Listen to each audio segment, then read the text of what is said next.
Donnie and Dolly. The team is supported by ableauctions.ca. Closing your business? We can help.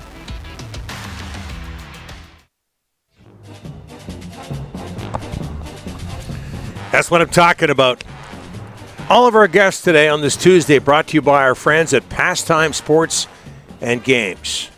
More on them later, but right now we're joined by Ross Tucker from the Ross Tucker Football Podcast, Westwood One, and CBS Sports. And, I get up on Saturday. Yep. I got some errands to do. I can't watch the Chiefs and Texans. I can't watch it on television. Well, I had errands to do. Drive in my car. But it didn't matter. Oh, right. Because on the radio, Westwood One, Yeah. Ross Tucker and Kevin Harlan, it was so good painting beautiful pictures when it comes to that game, Chiefs beating the Texans 23-14. Ross Tucker joining us now. How are you, sir? I am fantastic, Donnie. Thank you very much for the compliment. That means a lot. That's the idea. So it's funny. I kind of like that Sunday game or Saturday afternoon game because there are a lot of people usually driving during that time. Like people have things to do. Yeah. And they probably get home for a Saturday night game or, the Sunday games. But Saturday afternoon, people are driving around with the kids' activities or errands or whatever. So that's a sweet spot to be for radio. I don't get the ratings, but I bet you they get more listeners for like that Saturday early game than they do the other games. The other games probably do better on TV. Yep. Everybody's got something to do, apparently, except for Rick. Okay, so the Chiefs beat the Texans 23-14. You tweeted out afterwards, this reminds me of every other Chiefs game ever. What did you mean by that, Ross?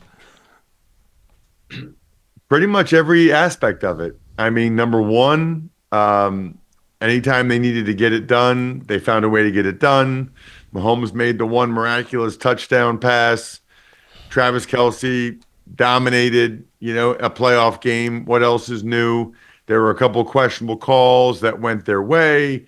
The other team had several self-inflicted wounds, unforced errors with taking sacks they shouldn't or penalties that they shouldn't. I mean, that's Chiefs football, it seems like the last couple of years. Really almost ever since they traded Tyreek Hill. Hasn't been like the big, long, explosive plays that much. It's been they don't make the critical errors that you do, and they make the clutch plays late to seal the game. It's really, really impressive. Moving ahead to Sunday, Ravens lose to the Bills, and again, your ability on Twitter is amazing. Not a lot of activity, but what there is just outstanding. For instance, you said something to the effect on Sunday, you can't stop thinking about Mark Andrews. Have you stopped thinking about him yet? Yeah, I mean, it's Tuesday now, so I have a little bit. But, I've been there on a much smaller scale where I felt like I cost our team the game. Mm-hmm. And that's tough. I mean, that is tough. Maybe it was, I don't know if it was more pronounced or less pronounced because I was sort of a journeyman player. I wasn't a great player. Maybe it's not as hard for him because he's such a good player and he knows that. But, I've interviewed him the last couple of years before doing Ravens games. Awesome guy. Tremendous player, cares so much, and to make not one, but two critical errors. Now, I thought the fumble was a terrific punch-out by Terrell Bernard. I thought that was more of a great play than a bad play by Andrews, but he still fumbled it. Yeah. And then the drop, Lamar could have led him a little bit more, made the catch easier. But Mark Andrews will tell you he needs to catch that 100 out of 100 times. And I just kind of hurt for him, Mm-hmm. I look at games so differently, really on almost every level. Like late in the game, I want the kicker to make the kick. I want to have a game-winning hero as opposed to he misses it, they lose, and he's the GOAT. He's the guy that blew the game for them. I don't like that. So I didn't like that. I felt like that game ended on a negative by Mark Andrews as opposed to a positive. And, that's going to eat away at him. Like a week from now, he'll be going to bed and it'll pop into his head and he'll be thinking about it and he'll have a tough time sleeping. And that's just part of life in the big leagues, I guess. Ross, the Eagles' defense, you well know better than anyone else. It's been great, but how are they going to contain this rookie quarterback, Jaden Daniels? He's only been sacked once in 2 playoff games. He's got 87 yards rushing. How are you going to contain this guy? There's not an easy answer. And I think that their offensive coordinator, Cliff Kingsbury, he's done an awesome job.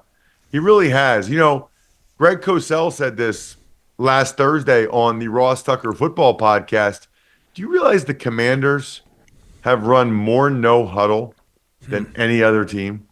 They've run more empty set than any other team.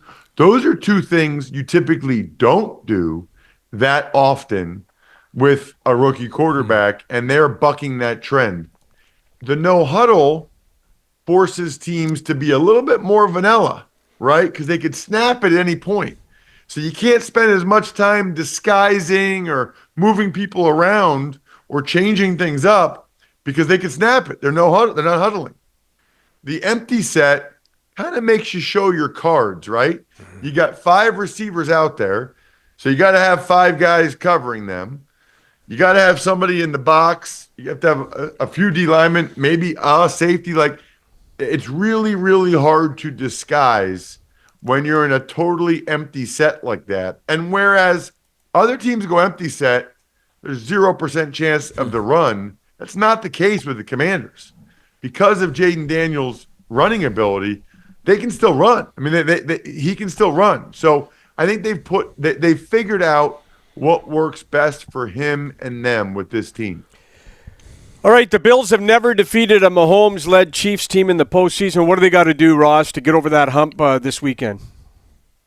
I think the biggest thing is not make the critical mistakes themselves. Mahomes is very unlikely to do it. He just doesn't do it. He just doesn't make those critical errors. But I think the Bills have a heck of a chance if they can go ahead and not turn it over, not have the costly fumble or the costly penalty that seemingly people always have against Mahomes. When in doubt, don't hit him. He's gonna snap his head back or whatever to draw the penalty, which he's really good at.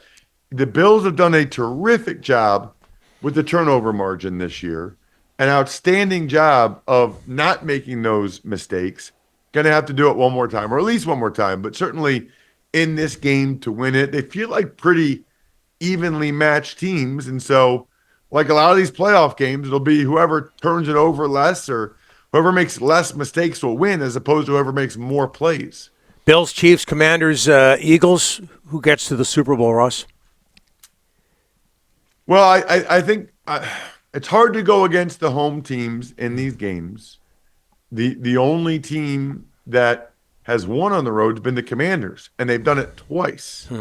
So I wouldn't be surprised if it goes the other way. But I think the Eagles will find a way to win the game.